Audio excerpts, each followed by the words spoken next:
Então, hoje nós vamos tratar do Criador, que é o parágrafo 4, né? Do capítulo 2, se não me engano, capítulo 2. Então, let's go. Em nome do Pai, do Filho e do Espírito Santo. Amém. Meu Senhor e meu Deus, creio firmemente que estás aqui, que me vês e que me ouves. Adoro-te com profunda reverência. Peço-te perdão dos meus pecados e graça para fazer com fruto este tempo de estudo. Minha Mãe Imaculada, São José, meu Pai e Senhor, meu anjo da guarda, intercedei por mim. Santa Teresa de Ávila, rogai por nós. Em nome do Pai, do Filho e do Espírito Santo. Amém. Então, beleza, pessoal. A gente está tratando hoje a respeito do Criador. São alguns atributos, né, que estão intrínsecos no creio, pelo qual esse capítulo ele está tratando, né? E a gente vai ver todos esses atributos. Então, a gente começou com creio em Deus, depois vimos o Pai Todo-Poderoso, e agora nós estamos no Criador em específico. Na aula que vem, a gente vai ver um pouco a respeito das criaturas, né?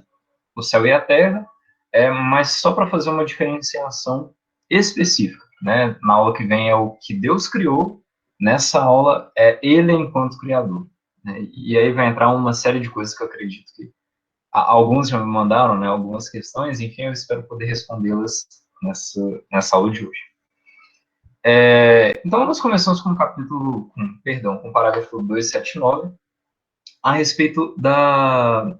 não uma antítese, né, perdão, esqueci a palavra, mas são parágrafos anteriores ao próprio respeito da catequese da criação, né?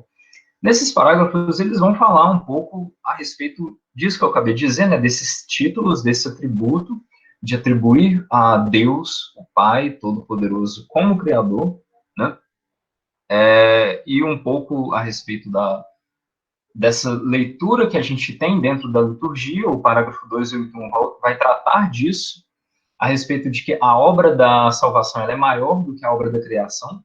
Mas eu, particularmente, acho que isso aqui vai ser melhor tratado na aula que vem, então não vou dar muita ênfase nesses 3 parágrafos, tá? Então, vamos lá. A catequese sobre a criação. Começando no parágrafo 282. A inteligência humana, como a gente já viu em todas as aulas do curso até aqui, ela é capaz de encontrar Deus nas coisas criadas naturalmente, né? Isso está num parágrafo mais à frente, que é o 286. Como é que a gente sabe em que as coisas criadas, elas foram criadas por algo inteligente?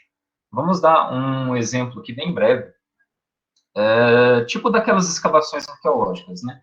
A gente vê aqueles filmes, tipo Indiana Jones, aquela coisa toda, aquele tanto de gente cavando terra para achar o quê? Beleza. Na arqueologia, o pessoal faz escavações em sítios que são históricos e tal, e aí se verifica, né, acham, encontram, descobrem uma pedra mais ou menos bem trabalhada, bem talhada e etc. E aí, quando você vai escavando mais profundo, você vai vendo que essa pedra está sobre outra pedra, e quando você vai abrindo pelas laterais, no fim das contas, aquela vala enorme, você vê uma parede e aquilo é um muro. E aquele muro é composto de pedras muito bem talhadas, detalhadas, enfim, todas bem encaixadas umas nas outras ali. Você, sendo arqueólogo ou não, a primeira coisa que a sua cabeça vai falar, que a sua consciência vai falar, a sua inteligência vai dizer é: isso aqui foi feito por alguém. Se foi feito por alguém, foi feito por alguém que tem inteligência, obviamente, né? Um ser, todo ser, ele é inteligente, né? Enfim, por mais que algumas pessoas elas façam piadas que existam, que eu tenho dúvida da capacidade da inteligência do ser humano. Isso alguns engraçadinhos falam isso, outras pessoas de mau gosto falam isso, mas se tratando de uma forma séria, né? Todo ser humano ele é dotado de inteligência por Deus. Então, levando isso a sério, se foi feito por alguém, foi feito por alguém inteligente. São coisas intrínsecas ao ser humano, principalmente. Ninguém vai olhar para aquele muro ali e vai falar, foi obra da própria natureza. A gente consegue identificar e eu falo isso com certa propriedade, porque eu já escavei solo, tá, gente? Para outros tipos de pesquisa, não para essas. Mas a gente consegue muito bem falar, olha, isso aqui é uma coisa natural, isso aqui não é. E nesse sentido igual, está muito bem detalhado, essas pedrinhas estão muito bem colocadas, estão muito bem sobrepostas, não tem como ter sido obra simplesmente e puramente da natureza isso aqui. Se tudo isso que eu disse, né, a respeito desse muro, para construir essa ideia com vocês, tende a nos identificar, foi obra humana, foi obra de alguém inteligente, como é que a gente olha para a complexidade, né, e para a sistematização de todas as coisas que existem no universo e não consegue ver uma obra inteligente atrás daquilo? E aqui eu não estou falando de design inteligente, nem de nada desse tipo, tá? Nenhum tipo de teoria nesse respeito. Estou falando pura e simplesmente de Deus, né? Como a gente consegue ver toda a complexidade, desde as coisas mais subatômicas, passando pelas moleculares, passando pelos tecidos e órgãos, né, vegetal, animal, enfim, pelas formações minerais, e partindo disso até pelos seres, né, complexos em si, os animais, incluindo nós, os vegetais, né, toda a cadeia complexa de rochas e formações minerais, aquela coisa toda, etc.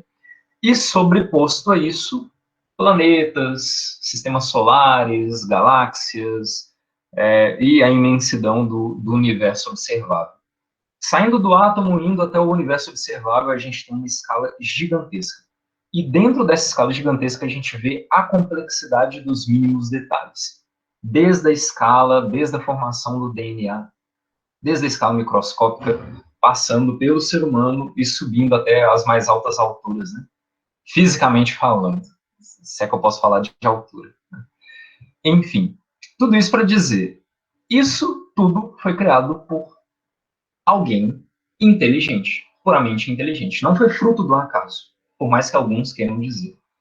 Logo, se foi criado, tem uma finalidade. As coisas elas não existem sem uma finalidade, né? A finalidade da criação, portanto, é fundamentar a história da salvação. Em que sentido? A história da perdão, gente. A criação, ela fundamenta a história da salvação bem no sentido que eu falei do parágrafo 281, comentando brevemente do início, né? Dizendo respeito do seguinte: o mundo que nós vivemos, a criação de Deus, ela não é uma criação acabada, tá? E isso aqui não é nada gnóstico ou deísta dizer isso. A criação de Deus a respeito desse mundo não é acabado. Esta criação não é perfeita. Deus poderia tê-la feito perfeita? Poderia, mas não a fez. Por qual finalidade? Na finalidade de que a história da salvação dos homens, né? Por isso que o mistério da redenção é maior que o da criação. A graça da redenção é maior que a da criação. A história da salvação dos homens é o ponto central, digamos assim, a cola que junta toda a complexidade da obra da criação. A criação foi feita para o homem, né, e para a história da salvação. E qual que é essa história da salvação? A aliança de Deus com os homens. Né? A criação, portanto, ela é o primeiro passo rumo a essa aliança. Né? A aliança com Abraão e seus descendentes, né? A aliança com Noé, a nova aliança feita por Jesus Cristo e em Jesus Cristo, ela foi pensada e planejada por Deus desde o princípio dos tempos, né, e do espaço. Enfim, dando continuidade, os 3 primeiros capítulos de Gênesis, eles são especialíssimos para nos explicar isso.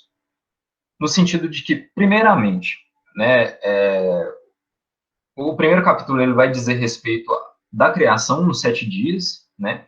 E aqui não na escala temporal nossa, né? Que Deus criou os pássaros na segunda, não, perdão, né? Deus criou a luz e as trevas na segunda e os pássaros na quarta e o homem na quinta-feira e só depois ele descansou. Não é cronológico isso, é apenas simbólico. Está escrito em Gênesis. tá? Então, no primeiro capítulo, ele faz essa descrição simbólica a respeito da história da criação. No segundo capítulo, ele dá um feedback, digamos assim, né, a respeito da criação, só que com outra ótica, com outra tradição hebraica existente. E no terceiro capítulo, ele diz respeito da origem do pecado, né, da desordem criada. Ficou estranho isso, né? Da desordem criada na criação. Seria melhor assim, da desordem na obra da criação. Como surgiu a desordem diante disso tudo aqui. Tá bom? Então a gente tem aí os parágrafos 283, 284, 285. Eles vão fazer uma descrição, digamos assim, bem minuciosa a esse respeito da criação. Né? Até aqui tudo bem? Tudo ok? Se alguém tiver alguma dúvida, vocês falam, tá bom? Tudo ok. Então, beleza. Aqui eu trouxe uma imagem do Michelangelo, né, na Capela Sistina, só para dar uma, digamos assim, entendermos de uma forma artística, puramente artística, tá? Como seria a criação. Você tem várias artes, assim, quando eu pesquisei no Google, nossa, é cada coisa, assim, mirabolante, é, pontos de luz, Jesus criando a coisa, os planetas e tudo, eu achei muito estranho. Então eu falei, vou numa obra histórica, eu acho que ela vai fazer a gente trabalhar um pouco o imaginário nesse sentido. Aqui a gente tem a figura de Deus criando os astros, né, na direita, e as plantas, né, na esquerda. A gente consegue ver uma certa ideia de movimento que o Michelangelo, né, o artista, criou aqui nessa obra, com um pouco do coro dos anjos aqui. Então, a gente tem esses quatro anjinhos aqui. Eles representam simbolicamente os quatro elementos dominantes, assim, né, na Terra, nas forças da natureza: ar, fogo, terra e água, né? E aqui Deus criando, né, num único ato, os grandes astros do orbe celeste, né? Então, tem criando aqui a Lua, que é uma esfera mais perolada atrás, e criando o Sol aqui, né? O halo, né, o reino, a esfera mais iluminada à frente. E dá para se ver que este ser é Deus, né? Ele é criador, porque esse movimento de criação dele dessas coisas gera força, gera energia, gera movimento. E movimento esse que dá para se ver no vento que vem na sua barba, né, nos seus cabelos, assim, nesse sentido. E movimento esse que continua não acabando todos esses detalhes da sua criação, mas que continua também em outros detalhes mais minuciosos. Então, ele acaba de criar os astros celestes, ele já vem criando as plantas, em um outro detalhe. Eu, particularmente, gosto de imagens mais estilo ícones, quando se trata da criação. Inclusive, achei umas bem interessantes, que é Jesus num estilo bem ícone bizantino mesmo, sentado num globo. Esse globo, ele representa toda a hierarquia celeste.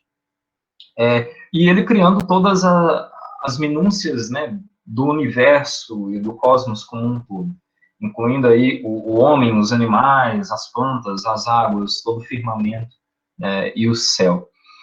Aqui eu só trouxe ela mesmo para a gente fazer um pouco essa comparação, né? O quanto que essa imagem ela não foi feita para rezar, digamos assim. Essa imagem ela não descreve o que aconteceu de fato. Ela é uma descrição artística e simbólica a respeito do livro do Gênesis, em um capítulo que também é simbólico a respeito da grande obra de Deus da criação. Tá? Me delonguei um pouco, é só para a gente conseguir entrar com mais tranquilidade nesses próximos tópicos aqui, tá, gente? Então, beleza. A gente entendeu que a criação, né, ela tem um ponto de vista catequético que começa lá no próprio Gênesis, e qual é o fundamento, qual é o princípio e fundamento da criação, né? E falei um pouquinho da obra da redenção nesse meio.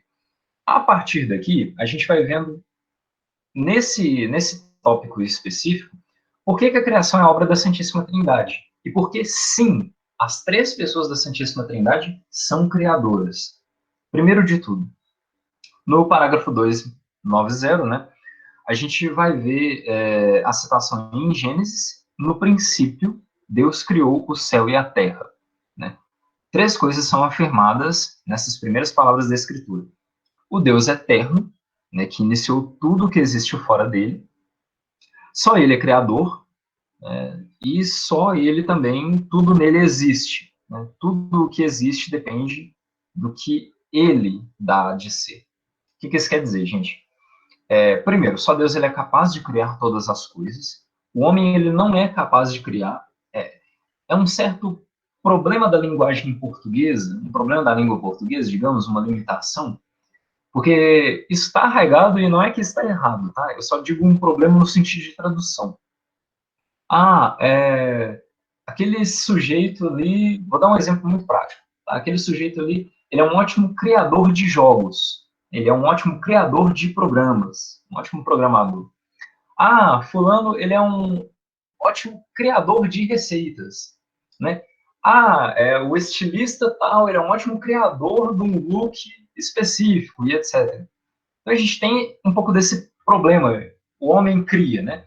Quando a gente vai para o hebraico, o verbo bará, né, que está aí, ele é usado no sentido estrito da palavra criar. E esse verbo bará, ele é citado nas Sagradas Escrituras somente quando se fala de Deus. Quando se fala do homem, diz que o homem ele tem capacidade co-criadora, digamos assim, né? E é esta realidade que a gente precisa entender. O homem ele é co-criador. Pela sua inteligência, nós somos capazes de co-criar, né, de, digamos assim, inventar ou coisa desse sentido, mas não criar. Criar é tirar do zero, e só Deus é capaz de tirar coisa do nada, né? O homem não é capaz disso. Beleza. No parágrafo 291, ele já vai tratar a respeito da segunda pessoa da Santíssima Trindade, né? Ou seja, no princípio era a palavra, né, e a palavra era Deus. No princípio era apud verbum, et verbum era apud deum, enfim, tá isso aí na tradução para o latim. Tudo foi criado por ele e para ele. Ele existe antes de todas as coisas, e nele todas as coisas têm a sua consistência, nos vai dizer São Paulo na carta aos Colossenses. Tudo foi criado em Jesus, no sentido de que, quando a gente vai ler o livro do Gênesis, sempre há um diálogo entre Deus, mas não único, né? No sentido de que façamos o homem à nossa imagem, né? E a respeito do Espírito Santo, né, a gente vai ler que o Espírito Santo, o Espírito pairava sobre as águas, né, ele pairava sobre digamos, a plenitude do firmamento, que ainda não existia. Enfim, toda a obra da criação, vocês lembram lá que eu tinha falado no tópico anterior, que ela servia como princípio fundamento para a obra da redenção do homem. Tendo em vista isso, a gente entende que tudo foi criado em Jesus Cristo. Jesus Cristo, ele é o ponto central, ele é, digamos assim, a junção e a finalidade plena, a plenitude perfeita da obra da criação. E em Jesus se une a obra da criação com a obra da redenção. Jesus, ele é o homem por excelência, né? Ele é, enquanto homem mesmo, ele é o homem por excelência, né? E enquanto Deus e homem, ele é o autor não só da própria criação, mas também como da redenção. A gente dá esse título, né, digamos assim, essa característica a Jesus. Então, Jesus ele está na origem de todas as coisas visíveis e invisíveis também, né? Todas as coisas foram criadas, né, para, em e por Jesus Cristo, pensando já a Deus na sua obra aí de manifestar a todos os homens a sua adoção filial em Jesus Cristo, né? E por fim, o Espírito Santo, quando a gente vai rezar o credo, e o parágrafo 292 ele afirma um pouco isso, né? Quando a gente vai rezar o credo, não, perdão, o Veni Creator Spiritus, a gente diz vinde Espírito Criador, né? Ou seja, o Espírito Santo que também é capaz de criar do nada. É o Espírito que doa a vida, fonte de todo bem. No próprio Veni Creator a gente vai vendo esses atributos, né, essas características do Espírito Santo. o que rega, o que é duro, o que amolece, o que é seco, né? Enfim, aquele que é capaz de modificar as coisas físicas mesmo, né? As coisas naturais. Enfim, terminado isso, a gente entende, então, a obra da criação toda foi criada para a redenção, foi criada para a grande obra da redenção também. E isso tudo foi criado pelas três pessoas da Santíssima Trindade. Nós temos na centralidade da obra da criação Jesus Cristo, né, o homem por excelência. Nós temos na centralidade da criação o homem, mas especificamente falando, Jesus Cristo, o homem por excelência. Ok. No ponto 3, então, do parágrafo, a gente vai tratar do mundo criado para a glória de Deus. Os parágrafos que vêm do 293 ao 294, né, 293 e 294, perdão, eles vão dizer o seguinte, gente. Deus criou todas as coisas não para aumentar a sua glória, mas para manifestar a glória e comunicá-la.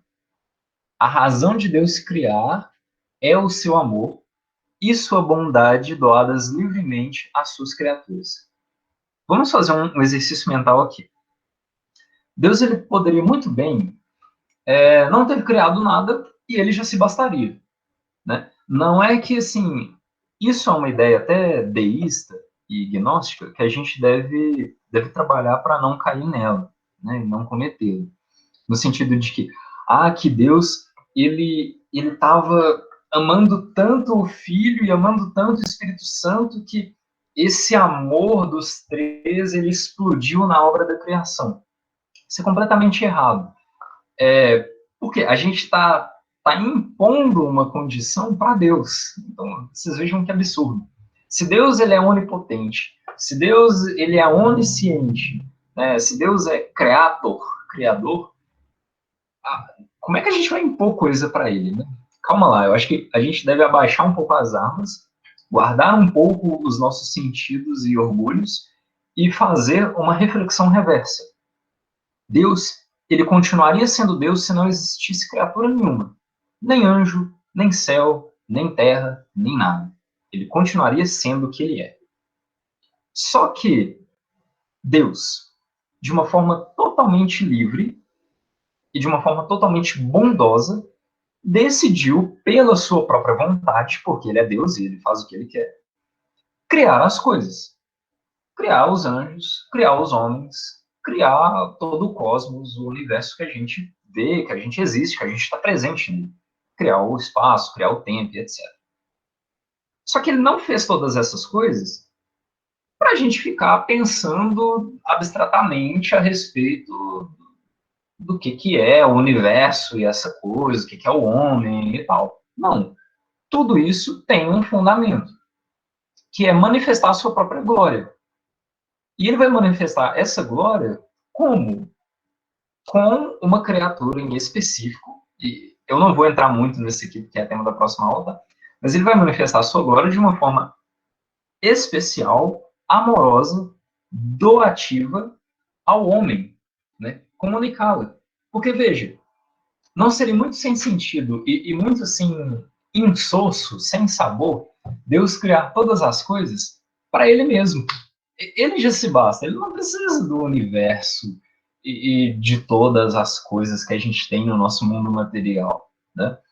Ele criou tudo isso aqui para que a gente vivesse nisso aqui e que a gente enxergasse a própria glória de Deus já nessas coisas, né? Não na materialidade em si, mas através da materialidade nós enxergarmos o princípio e fundamento de todas as coisas, que é Deus, né? E ele comunica a glória dele, né, e o seu poder, e o seu amor, e a sua liberdade nessas coisas. Então a gente tem que cair por terra um outro conceito, que é pensar que a natureza, que a matéria, que as coisas criadas, elas são ruins. Elas não são ruins, né? Tudo que Deus criou, ele viu que era bom. O próprio livro do Gênesis nos vai atestar isso. Vendo que tudo era bom, óbvio, Deus ele vai criar uma coisa ruim. Ele se Deus iria se contradizer, resumo da ópera, se ele tivesse criado algo ruim. Ele criou tudo bom, né? E viu que tudo era bom. lembrem-se, bom, não perfeito. Nós vamos entender um pouco isso melhor mais à frente, tá? E só para fechar a linha de raciocínio, todas essas coisas livremente doadas às suas criaturas, né? Então, eu enxergo na minha garrafa de água, no meu livro chamado Catecismo, no meu terço, né, nesse computador, no meu fone de ouvido, a beleza da obra da criação. Eu reconheço nestas coisas Deus. É para isso que essas coisas foram criadas. Eu tenho uma Enfim, ao dúvida. ver a criação de Deus... Oi? É rapidinho, eu tenho Pode uma falar. dúvida. É porque quando Tá você bom. fala aí, né, que tudo foi criado, foi bom, então não tá certa aquela tese, né, que fala assim que o homem nasce bom. Tipo assim, eu esqueci qual que é o... Ah, do Rousseau, né? O homem nasce bom, É, mas é a natureza, a sociedade que o corrompe. tipo isso. O homem no seu estado de natureza é bom, Então a gente mas a pode falar que na sociedade... essência a gente é bom, a gente nasce bom, então. Ou não? Nossa, pergunta extremamente complexa. Olha, Natália, eu vou te pedir um tempo para dar uma resposta. Não é que eu estou escapando dela, não, tá? É que Não, ela tudo bem. requer uma certa reflexão mesmo. Eu acho que Porque, sim e não, né? tá, Porque a gente teve o pecado original, né? Mas assim, a gente também foi criado bom, porque tudo que Deus criou é bom. Então, não sei, também difícil de isso, é pensar. exatamente por isso, né? Se a gente for olhar só para o nosso material, o que nos compõe, isso aqui é bom, né? O meu sangue, o meu músculo, o meu cérebro, a minha mente, isso aqui é bom. Isso aqui é muito bom, e a teologia do corpo de São João Paulo II vai dizer isso, né? Só que teve um problema no programa do computador, entendeu? Então, isso dá um meio que... Não, mas não dá mais para afirmar que tudo é bom, porque, especificamente falando do homem, né? Então, eu vou pesquisar um pouco melhor sobre, vou meditar, vou rezar e vou estudar e vou te dar uma resposta, tá bom, a respeito Tudo disso. bem, obrigada. De nada. Tá, deixa eu ver. Ok, então nós fechamos essa parte de tudo que foi criado para a glória de Deus, né? Então nós conseguimos enxergar na obra da criação a própria bondade de Deus. Isso aqui, gravem isso, a criação ela serve para ser contemplada.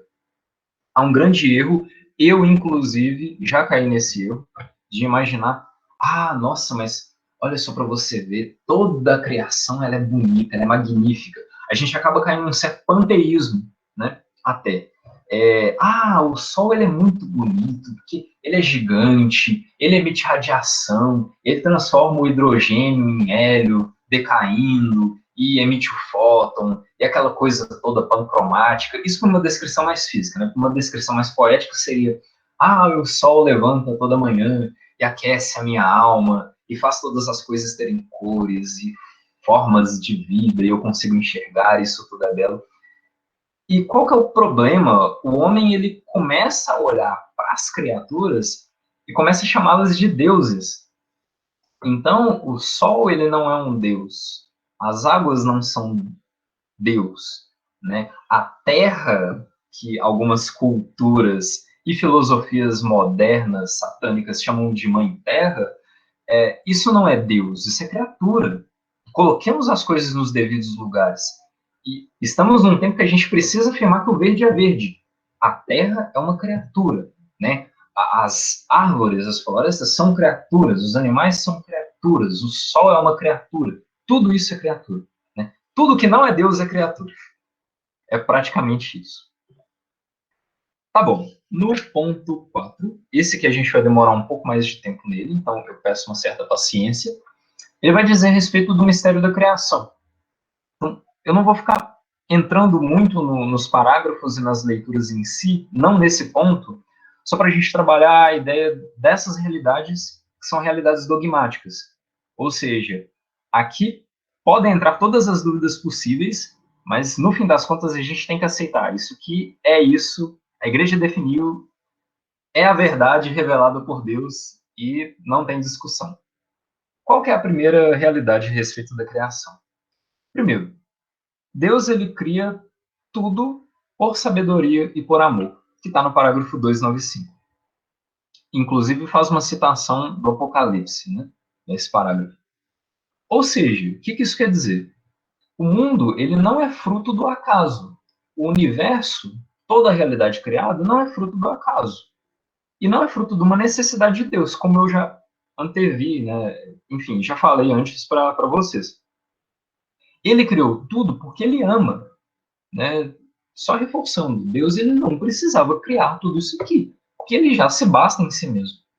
Só que ele quis criar porque ele ama. Ele quis doar, né? Ele quis ter criaturas, ele quis ter criaturas para quais olhasse e chamasse filho, né? Filhos meus. Então, é para isso, né? Ele criou todas as coisas por sabedoria, porque ele é a sabedoria, enfim, e ele é o amor por excelência. Ele amou porque criou. Segundo, Deus ele cria as coisas do nada. Vai fazer um pouco da ponte de um pouco do primeiro e do segundo ponto que eu tinha falado, né? Só Deus ele é capaz de criar. E criar é criar do nada. Ah, eu inventei uma patente. Tá, você inventou, você não criou uma patente, né? Percebem o problema do verbo criar na língua portuguesa? Por quê? Deus, ele cria todas as coisas a partir do nada. E ele não precisa de uma matéria-prima para criar as coisas. Né? É isso que nesse ponto quer dizer. E aí eu citei Santo Teófilo, São Teófilo de Antioquia, que faz muita questão de lê-lo aqui para a gente entender melhor. O poder de Deus ele manifesta-se precisamente quando parte do nada para fazer tudo o que quiser, tudo o que quer, né?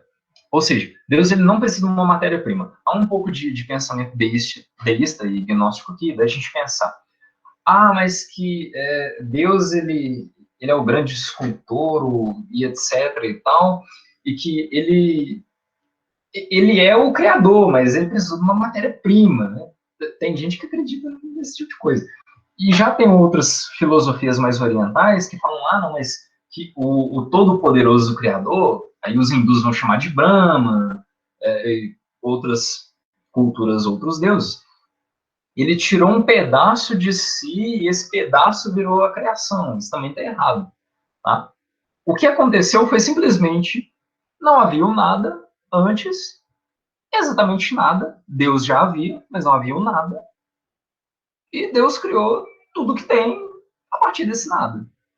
Né? Ele não precisou de matéria-prima, ele simplesmente disse, como está no Gênesis. Ele disse, fiat lux, e a luz foi feita. Né? Deus disse, Deus ele não fez, ele simplesmente disse. Para vocês terem a noção e a importância da voz de Deus e da palavra de Deus. Deus, num ato muito simples, que é o ato de falar, né? Digamos assim, ele criou todas as coisas. Né? O terceiro ponto dogmático. Deus ele cria um mundo ordenado e bom. Né? Eu já falei um pouco, né, a respeito da bondade, mas voltar nunca é demais.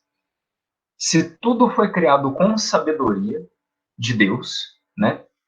Toda criação ela tem uma ordem, ela está ordenada, né? Ela pode não ser perfeita. Vou sempre frisar isso para vocês entenderem mais tarde. A criação pode não ser perfeita agora, mas ela é ordenada, no sentido de que está sob a ordem de Deus, né, nos desígnios dele. E toda matéria é boa, toda coisa criada é boa, porque vem da própria bondade de Deus. Todas as coisas que existem, gente, que eu dei os exemplos, o computador, o meu fone de ouvido, o catecismo, a minha garrafa d'água, todas as coisas que vocês estão enxergando nesse exato momento, que não estão enxergando, tudo isso foi criado e se sustém a partir do próprio Deus. Então aqui eu vou lançar aquela grande jogada que eu fiz no sábado, né? Como Deus ele mantém todo o universo, como as coisas elas se sustêm. Porque pensem, se Deus ele parar de querer, isso tudo aqui acabou. Eu acabei, você acabou, tudo, né? Num puff, assim. Deus ele sustém todas as coisas a partir da sua própria vontade e da sua vontade que é amor, que é bondade plena, né? Todas as coisas elas existem porque elas têm uma finalidade, elas têm uma causa final. E nessa causa final tem um princípio que é intrínseco a ela, né? esse princípio a alimenta e a mantém. E esse princípio parte diretamente do próprio Deus, né? É um princípio que dá a finalidade. Então, desde o pequeno átomo de um hidrogênio até o universo observável, numa escala gigantesca, todas essas coisas interligadas, complexas, sistemáticas, elas partem, né, do próprio Deus e são mantidas, sustentadas pelo poder dele, que é a sua bondade, que é o seu amor e a sua vontade. Tá? Não sei se deu para explicar, mas enfim, é mais ou menos isso aí. No quarto ponto, né, o quarto dogma a respeito da realidade da criação, é que Deus ele transcende a criação e está presente nela. Né? Deus, eu já falei isso na minha primeira aula, né? Deus ele está acima né, ele está num plano metafísico, ele está além da metafísica ainda, para dizermos isso. Né?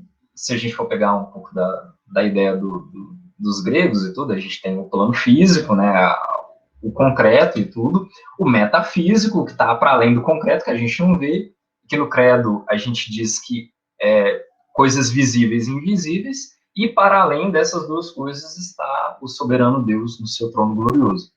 Então, tipo assim, ele transcende tudo isso, né? E ao mesmo tempo ele está presente, porque, relembrando do que eu falei na minha primeira aula, Deus ele não está contido na sua criação, mas é o contrário, a criação ela está contida, né? A criação ela é abraçada, ela está envolta, por assim dizer, né, num modo bem simbólico, por Deus, né? Deus ele está presente em todas as coisas, não que todas as coisas são Deus, tá, gente? Por favor, não entendam isso. Isso é um outro erro. Mas nesse sentido, né, não é que tudo é Deus, né? Mas nesse sentido de que Deus ele transcende todas essas coisas e pelo fato dele sustentá-las, né, ele de alguma forma se faz presença ali. De uma forma mais especial, para a gente trazer para uma realidade concreta, Deus ele se faz presença real na Eucaristia. Né? Então, ali é a segunda pessoa da Santíssima Trindade, homem e Deus, corpo e sangue, alma e divindade, presença. A partir disso aí, eu acho que já fica mais fácil entender as outras coisas. Né? Se ali naquele pedaço de pão, naquela aparência, está a segunda pessoa da Santíssima Trindade, né? A palavra, o Logos, nas outras coisas que não estão que não tem presença real, né? Enfim, Deus ele também se faz presença, né? No sentido assim, não é que é uma presença imperfeita, não é que é uma presença irreal, contrário do real. É apenas, não é que é apenas, né? Mas Deus ele consegue de alguma forma, por ser Deus, né, estar em todo o espaço, estar em todo o tempo, porque ele está acima do espaço-tempo, praticamente isso. Né? Ou seja, Deus ele está presente, sustentando toda a criação. Né? O exemplo, né, da curiosidade que eu tinha dado para vocês no sábado está aqui. E por fim, Deus mantém e sustenta a criação. Né? Porque a criação ela não aconteceu num evento cósmico há não sei quantos bilhões de anos atrás, e pronto, isso foi a criação e acabou, e tudo que se gerou depois disso é consequência. Outro erro, e tomem cuidado, tá? Eu espero que vocês estejam anotando esses erros, tá, gente? Porque é sério eles. Outro erro, e tomem cuidado, no seguinte: Deus ele não criou tudo e cascou fora. Tá? Que Deus criou as coisas e se arrependeu depois e abandonou e etc. Erro gravíssimo, gravíssimo, gravíssimo. Como é que o Todo-Poderoso, Criador, onisciente, onipresente, que transcende todas as coisas, que é o princípio e fundamento de toda a matéria criada, ele pode abandonar toda a sua obra? Isso não faz sentido lógico nenhum. Tá? Então, cuidado com isso. Ele sustenta todas as coisas no seu ser. Aqui na aula passada, a gente falou da oeconomia, né? E de um outro termo que eu esqueci, me perdoem. Mas, enfim, era o oeconomia e um outro termo. A oeconomia é exatamente essa presença de Deus e como Deus sustém e mantém as realidades criadas.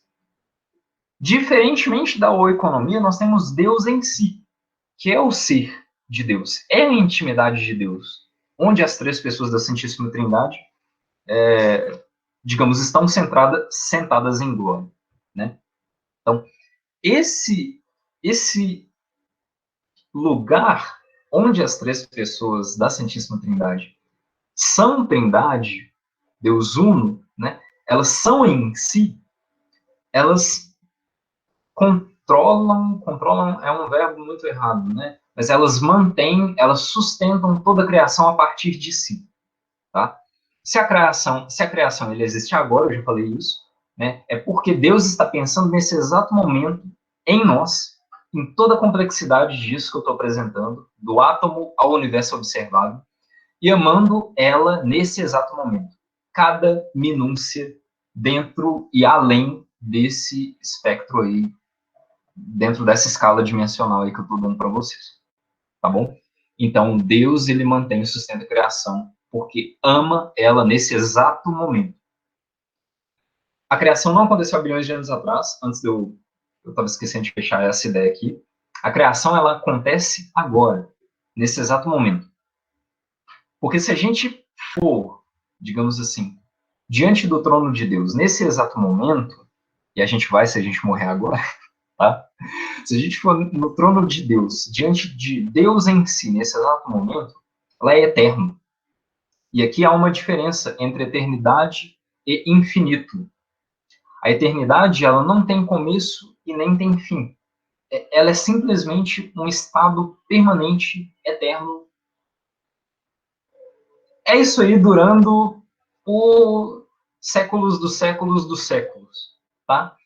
E o infinito, não é que ele já tem uma infinidade, né, ou etc. Enfim, mas ele é diferente da eternidade nesse sentido, né? Eu estou tentando construir as ideias, tá, gente? Então vocês me perdoem porque esse tipo de coisa aqui não é tão natural assim. O eterno é esse estado permanente de coisas, e o infinito já não. Ele já pressupõe que ele teve um começo, mas não terá um fim, tá bom? Teve um começo, mas não terá fim. Isso é infinito, tá bom? Eterno, não. Eterno não teve nem começo, nem vai ter fim, tá? É um estado permanente de disposição das coisas como estão, né? Então, Deus, nesse estado eterno, ele mantém todas as coisas, através do seu amor e através do seu pensamento permanente nelas, inclusive em mim e você nesse exato momento, tá? Ficou claro? Se não ficou claro, eu volto de novo, tá, gente? Tá. Bora lá. A criação está no agora de Deus, que é eterno, não tem começo nem fim. Então, por isso que ela não se pode falar que ela foi criada bilhões de anos atrás, porque está na eternidade, e esse tempo, tipo assim, não tem começo.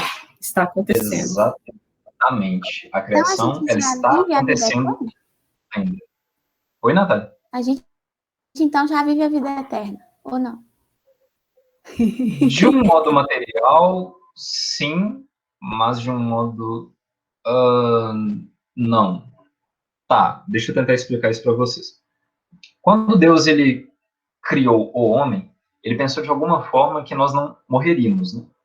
Então, a nossa alma tem eternidade, mas o nosso corpo não. Mas, de alguma forma, a matéria, corpo humano, ela viveria além, até nós, de uma certa forma, não morrêssemos, né? Continuássemos na glória de Deus com o nosso corpo físico.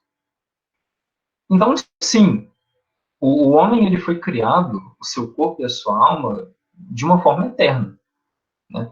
Acontece que, eu estou tentando não entrar nos próximos temas, tá? Mas não vai dar. Acontece que com o pecado, isso aí se desassociou. Uma consequência do pecado é a nossa materialidade, o nosso corpo físico, né? Nossa fisiologia perecer, separar alma de corpo, tá?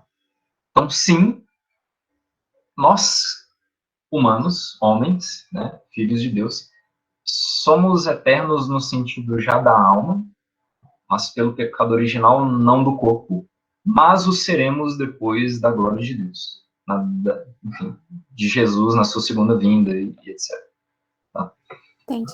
E, sem dúvida, a criação, ela continua existindo. Nós estamos no eterno de Deus, e o eterno é um pouco bizarro pensar nisso, mas vamos supor, os 20 bilhões de anos atrás, eu nem sei se o universo tem essa idade toda, tá, gente? Acho que estou dando um chute muito ruim. Os 4 bilhões de anos atrás, em que algum evento astronômico aconteceu, isso eu lembro dos livros da escola, mas os 4 bilhões de anos atrás, até os dias de hoje, isso ainda continua sendo eterno de Deus. Tá? Isso ainda continua sendo eternidade. A criação ainda continua sendo criada.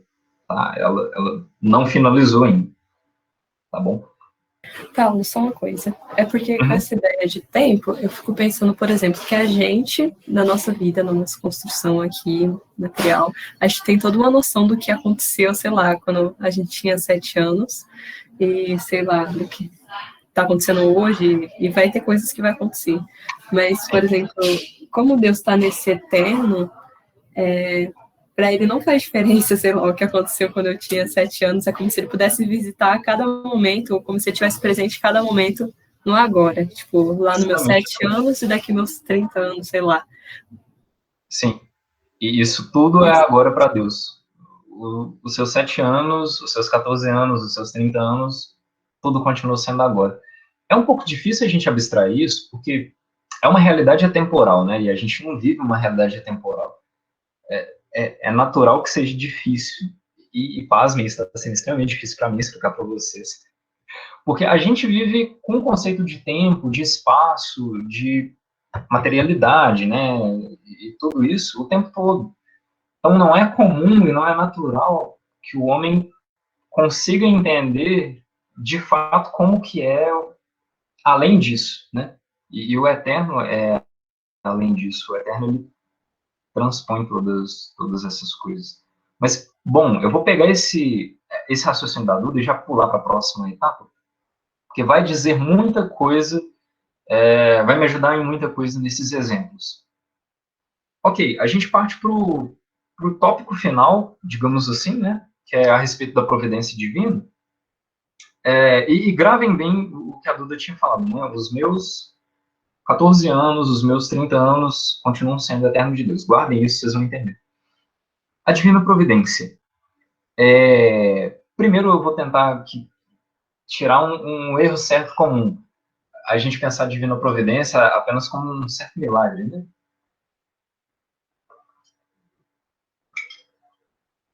Em Belo Horizonte até existe a paróquia de Nossa Senhora da Divina Providência. Eu sou paroquiano lá, digamos assim. Por causa da morada universitária, é a paróquia da gente lá. Mas a gente tem um certo costume de associar a Divina Providência a um milagre mesmo, né? Milagre, né? Extraordinário, que era impossível de acontecer, aconteceu. Então, sempre tem essa coisa, não, Deus vai providenciar e tudo e tal. Só que a gente tem que tomar um cuidado, por quê? No sentido de que a providência de Deus, ela não se trata exclusivamente e apenas de milagres que são as interferências de Deus diretas aqui, né, nas suas coisas criadas. Deus, ele criou o mundo para que ele seja aperfeiçoado. A primeira coisa que a gente tem que ter noção desses parágrafos do 302, 303, enfim, né? Tudo foi criado para que seja aperfeiçoado. De alguma forma, Deus não fez o mundo de uma forma já perfeita, né? Porque ele quer que o ser humano seja co-criador. Então, espero que aqui esteja fazendo sentido o que eu tinha falado no início da aula. O homem, ele não cria, ele co-cria. E aqui, por que Deus não fez um universo já perfeito, um mundo perfeito? Porque ele quer que o homem participe também desta obra da criação. A gente tem que entender aqui a importância do homem, a importância antropológica, né? Nós somos a criatura perfeita de Deus, no sentido de que, assim, que a gente está no topo da criação, não no sentido de dominação e eu consigo, né, domar todas as criaturas e e dobrar o espaço-tempo e fazer não sei o que lá, chover quando quero, fogo quando quero, e etc. Não nesse sentido do Superman, do Nietzsche ou coisas assim, tá? No sentido de participar da obra da criação de Deus, de ser o ápice dessa criação, como criatura mais perfeita, para reconhecer Deus também. O que difere o homem das outras criaturas, perdão, tá, gente? Eu já estou entrando em muita coisa da próxima aula, mas não deu para escapar. O que nos difere das outras criaturas é que nós temos uma alma. E o que diz que nós temos uma alma é a nossa capacidade de raciocínio muito complexo. A nossa inteligência, sim, a nossa inteligência é um dos traços que nos demonstra que nós temos uma alma. O que diferencia a gente dos animais, só animais, é que os animais eles também têm uma alma, mas uma alma orgânica. E eles não conseguem saber que sabem. Por isso, até o nosso nome científico, né? O homem sabe que sabe. Esse homem que sabe, ele é co-criador. Ele é a criatura criada por Deus para que também participe, de alguma forma, desse mundo que ele criou ainda em processo de aperfeiçoamento. Né? Lembrando que Deus está na eternidade, a criação está nesse plano também, e a criação ainda está acontecendo. A criação não está perfeita, mas está aí para ser aperfeiçoada, e o homem vem como criatura para co-criar também, ajudar nesse aperfeiçoamento. Tudo isso foi feito pela bondade de Deus, tá? A divina providência, ela é a disposição pela qual Deus conduz a criação para essa perfeição. Lembrando sempre, é um grande erro pensar que Deus criou todas as coisas e as abandonou. Que Deus criou a matéria e que a matéria é ruim. Que há um Deus que criou a matéria e há outro Deus que criou o espírito. Isso aí é maniqueísmo, né? Aquela doutrina que Santo Agostinho ele fez parte antes de se converter. E que aí há o Deus do bem, há o Deus do mal, e há uma dialética de luta entre o bem e o mal, e essa dialética move o mundo. O Hegel fala isso também, isso está errado. Deus ele criou todas as coisas em sua infinita perfeição e as dispõe dela de duas formas. Essa é a providência. Primeiro, Deus ele age ativamente na criação.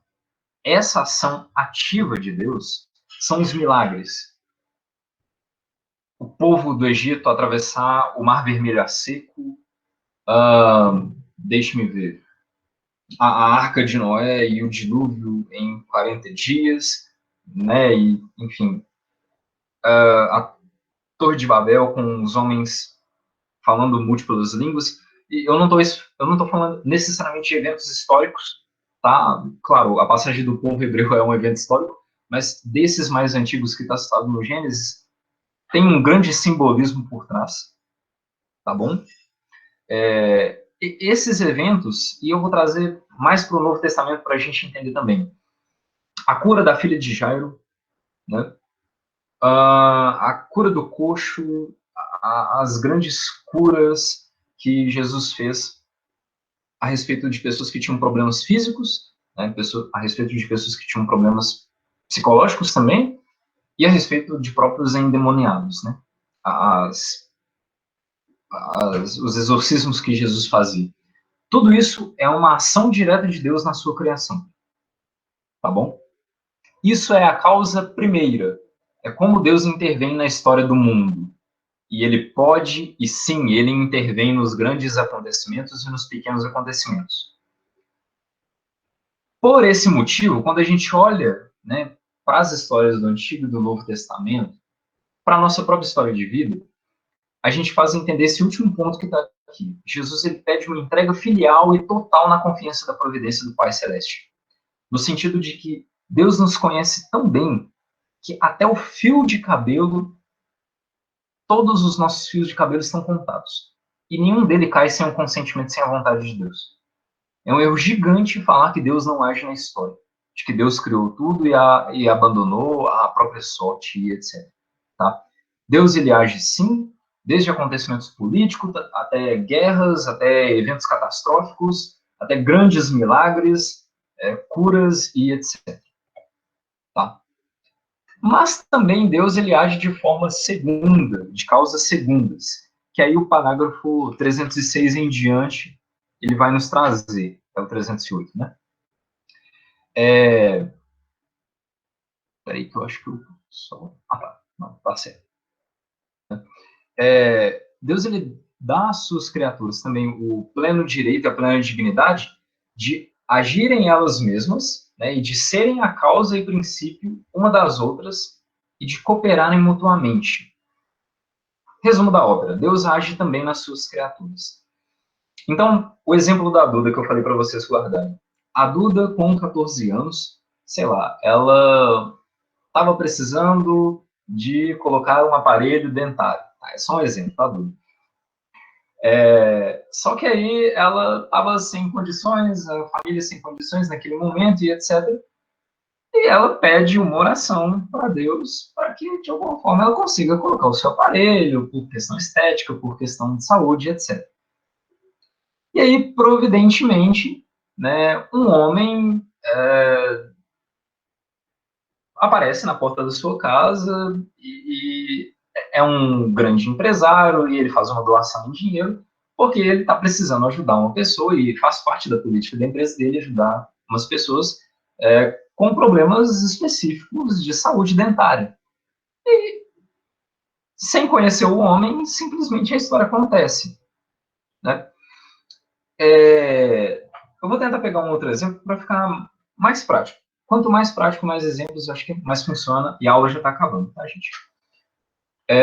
Existe um seriado na Itália, eu esqueci o nome, mas ele é muito engraçado, que era um sujeito católico, enfim, e ele tava meio que desesperado, assim, era uma cena de uma fuga com a máfia e uns problemas, etc., que ele estava resolvendo de vida na sua região onde ele vivia, etc. E acabou que ele estava no trem e aconteceu um determinado problema que ele acabou indo para o último vagão, fugindo, né, nessa complexidade toda, e ele acabou se descuidando e caiu do trem. E ao cair do trem, né, eram duas linhas, ele ficou desacordado e etc. E aí ele se acordou e o outro trem já estava à vista, mas já estava muito próximo, né? Até ele conseguir retomar as forças e sair daqueles trilhos. E aí ele pega e faz uma oração. Senhor, que o trem se desvie e que eu viva, né, se for da sua vontade. E, de alguma forma, passado, né, esse instante da oração, até que o homem recupera a sua força e se cai em si, milagrosamente o trem ele passa no trem do lado. E o homem, vendo aquilo, perplexo, católico, né, como é, ele vai até a primeira igreja da cidade e vai agradecer a Jesus esse milagre. Só que aí Jesus é um pouco cômico, né? O seriado. Eu vou ver se eu relembro o nome dele. E aí Jesus, dialogando com ele, ele fala: olha, eu acho que você se equivocou bastante pensando que eu ia mesmo tirar o trem daquele trilho e colocar no outro trilho para lhe salvar. E ele falou: tá, mas eu não devo agradecer o Senhor porque o trem simplesmente se desviou e tudo. Sim, você deve me agradecer. No sentido de que há momentos, há horas antes da sua oração, eu já tinha visto o desastre que você ia cair no trilho e eu mudei, fiz com que o operário mudasse o trilho já na estação para que ele desviasse a sua rota e você não e ele não passasse, né? O trem que iria te atropelar não passasse por cima de você nesse exato instante. O exemplo bobo, tá, do seriado e da Duda, etc., é só para entender que, independente de tempo, a oração ela vai valer. A oração ela é atemporal. Eu posso rezar para mim no passado, né? Eu posso rezar para mim no futuro. Se for da vontade de Deus, Deus vai fazer. Enfim, isso tudo para entender, primeiro, esse plano de eternidade com o qual Deus ele está, né, movendo todas as coisas e etc. E segundo, pelo qual ele intervém diretamente na história, mas também intervém indiretamente. Ou seja, eu simplesmente, por uma livre e espontânea vontade, eu posso querer ajudar uma pessoa que passa está passando alguma necessidade e tudo, mas sem saber que ela está passando necessidade, só simplesmente eu estou num certo instinto de ajudar a pessoa, simplesmente por instinto. Porque percebam, eu vou finalizar a aula aqui e a gente vai tratar a respeito do mal na próxima aula, tá? É só para a gente entender o seguinte: Deus ele respeita muito a nossa liberdade. E Deus ele não nos induz às coisas, ele não induz as nossas ações. Né? Deus ele jamais ele vai induzir a nossa atitude perante as coisas, porque fere o princípio de Deus de bondade. Deus ele sendo puramente bom, ele dá a liberdade às suas criaturas, né? E nessa liberdade ele vai respeitar também a decisão. Só que Deus ele vai tirar de cada ação dessas criaturas, de cada ação livre, um bem muito maior. E Deus ele pode e ele age também na liberdade e na ação de cada uma das suas criaturas. Eu vou deixar essa parte aqui, tá? Do mal para a próxima aula, para não delongar muito. A gente finaliza aqui e nós partimos para as discussões, para os pontos das ideias, tá bom? Em nome do Pai, do Filho e do Espírito Santo. Amém. Dou-te graças, meu Deus, pelos bons propósitos, afetos e inspirações que me comunicastes neste estudo. Peço-te ajuda para os pôr em prática. Minha Mãe Imaculada, São José, meu Pai e Senhor, meu anjo da guarda, intercedei por mim. Em nome do Pai, e do Filho, e do Espírito Santo. Amém. Então, é isso. Eu espero que, enfim, não tenha ficado muito complexo e a gente abre agora esse espaço para as dúvidas mesmo, que surgiram durante a aula e vocês queiram comentar ou tirar alguma coisa a respeito disso. Tá? Eu acho que foi muito complexo, mas assim deu para entender. Não completamente tudo, porque eu acho que é impossível a gente entender tudo em relação a isso, mas a minha dúvida, assim, o principal que eu fiquei, acho que com tudo isso que você falou, Paulo, foi a questão da criação, né? Quando você traz lá que a salvação, ela está superior, né? À questão da criação, no sentido de que a criação foi feita para o plano maior da salvação. Aí, ao mesmo tempo, eu fico pensando assim, tá, então a criação foi feita para a salvação, mas isso porque Deus já sabia que a gente ia pecar. E por causa da nossa liberdade, a gente, enfim, cometeu esse erro de não escolher a Deus. Só que, tipo, antes disso, a criação já tinha sido feita para a salvação, mesmo a gente tendo a liberdade de poder desviar do caminho. Entendeu? Eu não tô sabendo explicar direito o que eu tô querendo dizer, mas é meio, sei lá, é difícil de pensar isso, assim. A criação feita para salvação, mas ao mesmo tempo Deus dando a liberdade para a gente, querendo que a gente ficasse eternamente lá no Jardim do Éden, não tendo pecado. E aí, não sei, é meio... Eu não sei se é contraditório, não é contraditório, né? Não deve ser, mas é a gente que não consegue pensar, né? Mas você sabe explicar melhor isso? Não, sei sim, Natália. Para falar a verdade, essa resposta, que é inclusive a resposta que você tinha mandado no privado, ela viria com a parte final da aula. Mas como não deu mesmo, né? Já deu o tempo, eu não quis estender. Então, vou esperar a aula aqui. Eu sempre adianto. Eu não quis estender para não ficar maçante mesmo, porque foi muito conteúdo e deu para perceber isso, que é muito abstrato, né? Que a gente trata desses pontos aqui, assim. Mas eu vou tentar dar uma pincelada bem rápida que aborde um pouco isso para tentar sanar sua dúvida, tá? Deus, ele criando o homem, né, com a liberdade, ele já sabia que uma das consequências dessa liberdade, né, dada pela sua bondade, seria o homem não ser obediente, né, não seguir a sua ordem e tal. E já sabendo disso, porque Deus é onisciente, ele já deixou, digamos assim, as coisas mais ou menos preparadas para a obra da redenção, tá? Como eu falei que a criação ela não está acabada, e de fato ela não está, que o mundo que a gente vive não é perfeito, a obra da redenção, digamos assim, ela veio de uma forma em que Deus tirou de uma desgraça tão grande, que foi o pecado original, né, e todas as consequências que ele nos dá, a morte, a doença, a tristeza, né, profunda e etc. Ele conseguiu tirar disso, enviando o seu filho, né? Por isso que eu falei que Jesus é o ponto central da criação e da redenção, enviando seu filho para que, digamos assim, ele desse ele fizesse, né, construísse junto com o homem, digamos assim, esse aperfeiçoamento. Não entendam o homem pelo próprio homem, tá? Não mesmo, mas no sentido de que, como co-criadores, né, e como Jesus, como homem por excelência, configurados a Cristo, né, somos co-criadores em maior potencial ainda, em maior perfeição ainda.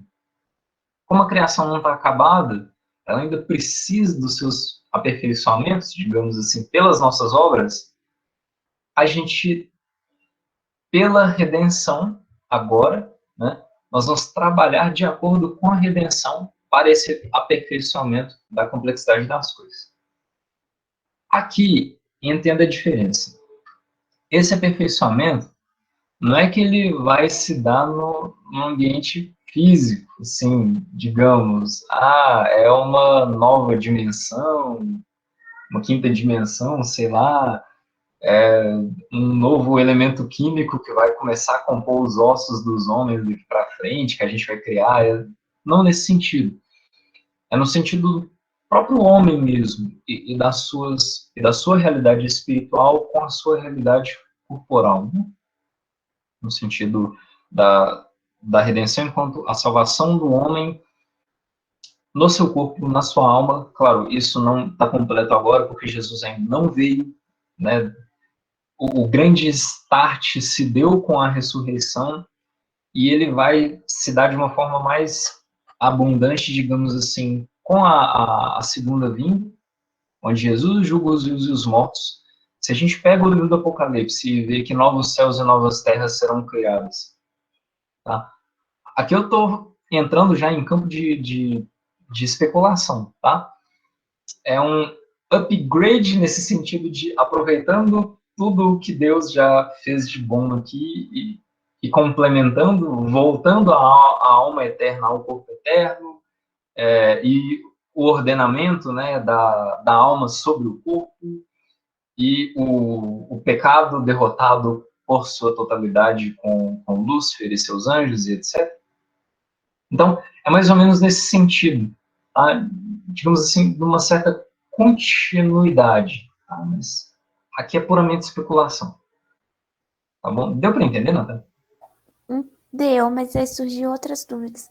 Tá. Mas tudo bem. Não, a outra pergunta que eu ia fazer tem a ver com a questão da providência que você falou, no sentido de que Deus age, né, no agir das criaturas, né, como a gente tinha visto. Então, eu posso falar assim, que a gente é livre, no entanto, essa liberdade nossa, ela tá abaixo de Deus, né? Tipo assim, já que Deus age até no nosso agir. Então, de certa forma, não quer dizer que a gente não seja livre, mas a gente pode fazer as nossas escolhas, só que tudo tá abarcado em Deus. É isso? É meio difícil de entender. Tá. Eu acho que eu entendi. Sim, sim.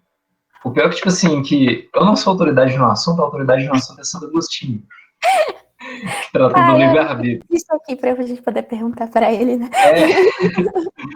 Mas eu acredito que, assim, ao estudar essa parte em específica desses parágrafos, é o seguinte: nós temos esse livre-arbítrio em totalidade, inclusive para fazer o mal como nós bem quisermos, só que acontece que, viu, eu deveria ter tratado do último tópico da aula hoje, que aí responderia com mais clareza. Mas, assim, Deus ele aproveita até a maior desgraça cometida pelo homem, um assassinato, um estupro, não sei, um suicídio, quem sabe, e disso tirar um bem muito maior. E eu lembro que nesse ponto aqui do parágrafo 312, que trata desse escândalo do mal, né, na Divina Providência, é citado o livro do Gênesis a respeito da história de Josué. Josué? Isso, de Josué do Egito.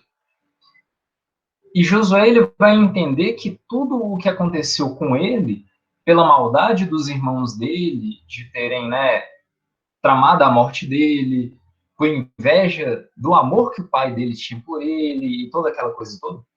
E ele passando pela fome, até conseguir se reerguer e virar vice-rei do Egito, José entendeu que José, perdão, mas ele entendeu que toda essa coisa, todo esse calvário que ele passou, ele tinha um fundamento muito maior, né? Ou seja, Deus aproveitou, né, desse erro dos irmãos de José, dessa situação toda depravante, né, e permitiu que o povo de Israel inteiro, que estava com fome, fosse até o Egito buscar comida.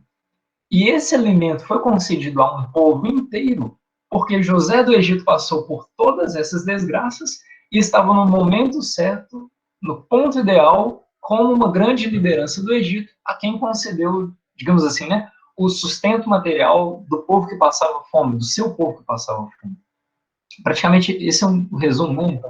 Então, para mostrar que, mesmo na minha total liberdade, agindo totalmente contrário à bondade, né? Sendo mal ao extremo, digamos assim, Deus ele ainda consegue sobressair, porque ele é todo poderoso, a essa maldade, ou seja, ele não fere liberdade de uma forma nenhuma, mas ele se sobressai a toda essa ação livre minha para que as coisas concorram segundo a vontade dele. Entende? A vontade de Deus ela não pode ser sobressaída à liberdade. É mais ou menos assim. Eu sei que eu estou entrando em temas polêmicos e específicos também, Aham. mas até onde eu fui, deu a entender que era isso. Tá? Se eu descobrir algo contrário, eu falo para Eu acho que o vocês. catecismo deve trazer também alguma coisa. Não é possível que ele não traz alguma questão sobre liberdade.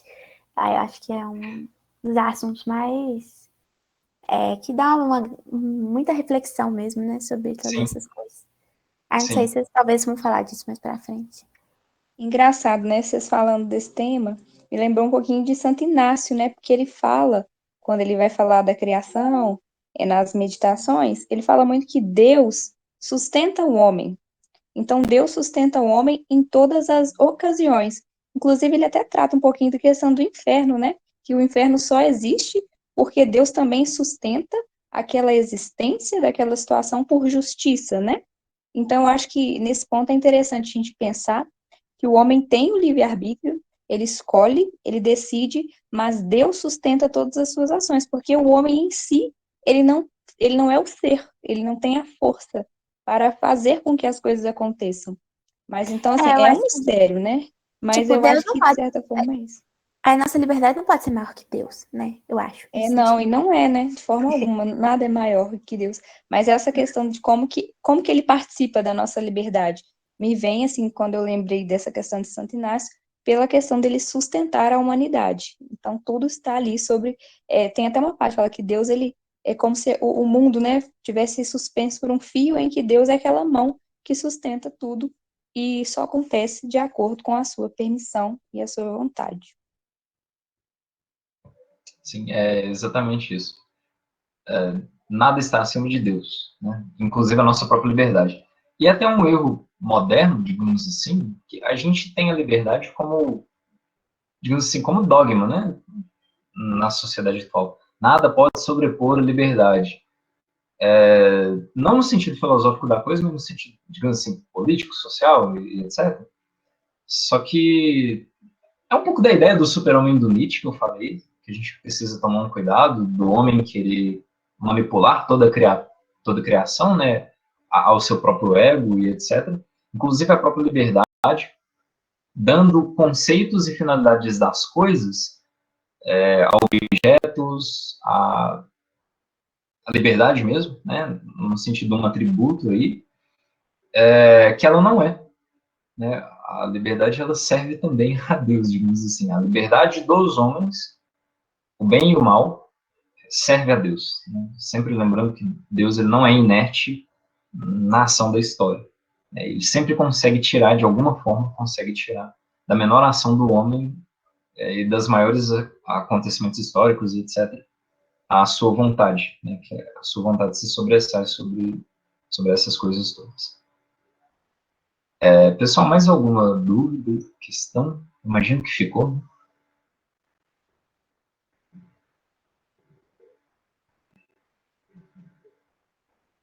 Não? É isso?